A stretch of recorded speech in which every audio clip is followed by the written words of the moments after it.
Hey everyone, welcome back to Corporate Decoder, the place where we shine a spotlight on the hidden stories within corporate filings. Today we're dissecting an 8K from SPAR Group Inc. and let me tell you, this filing is packed with executive shakeups and significant financial agreements. It's almost like a corporate soap opera unfolding before our very eyes. So what's the big news with SPAR Group SGRP for short? Well, it looks like a major leadership transition is underway. The president and CEO, Michael Matacunas, is stepping down from his president role immediately to make way for a promotion, but he's staying on as CEO until October.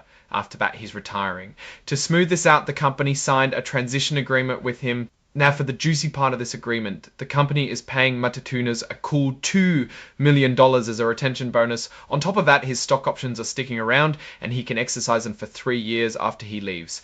And the restricted stock units he received back in May will all vest immediately. This practically means he's getting a nice chunk of change to ease his retirement. On the flip side, the company will no longer be on the hook for a $4 million potential liability from his previous change in control agreement, which is a smart move to de-risk their finances.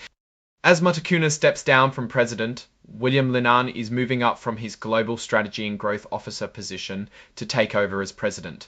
Linan is getting a new employment agreement which includes a base salary of $15,000 with a bonus potential of up to 100% of his salary based on performance. He'll also be part of the company's equity incentive plan and get paid vacation. The agreement also outlines severance if he's terminated without cause or if he leaves for good reason. He could receive his unpaid bonus 1 times his base salary plus his average bonus from the last 2 years and up to 12 months of benefits. It sounds like a standard executive package designed to attract and retain talent during this leadership change. But the executive musical chairs don't stop there. Ron Lutz, the global chief commercial officer, is also retiring. His position is actually being eliminated, so he's resigning. Lutz's last day is August 29th, and he's entering into a departure agreement. Because his role was eliminated, this is considered a resignation for good reason under his previous change of control agreement. This means he's entitled to severance and accelerated vesting of his phantom shares. The departure agreement will give him a total payout of $582.58, which covers the severance and the accelerated vesting.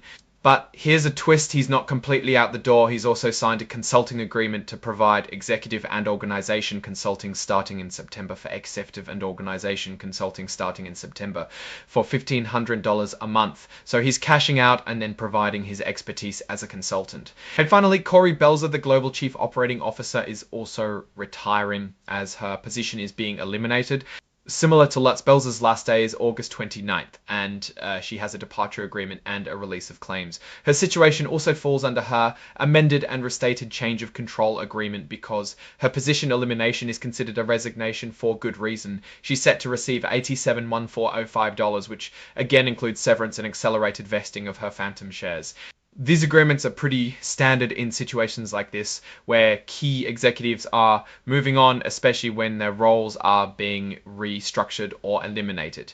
The company is essentially buying their cooperation and keeping their valuable knowledge through consulting agreements in some cases.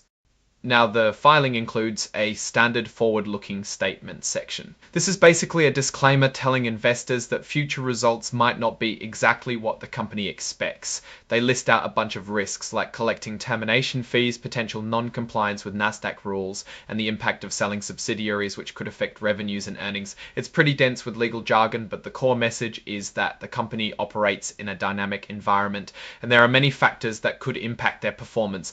So what does this all mean for SPAR Group? We've got a CEO transitioning out and being compensated handsomely for it, a new president stepping into the top operational role, and 2 key executives leaving as their positions are eliminated with significant payouts. From a financial perspective, this is a substantial cost in the short term. Matacunas' potential payout and the payments to Lutz and Belzer combined mean the company is spending a considerable amount to manage these leadership changes.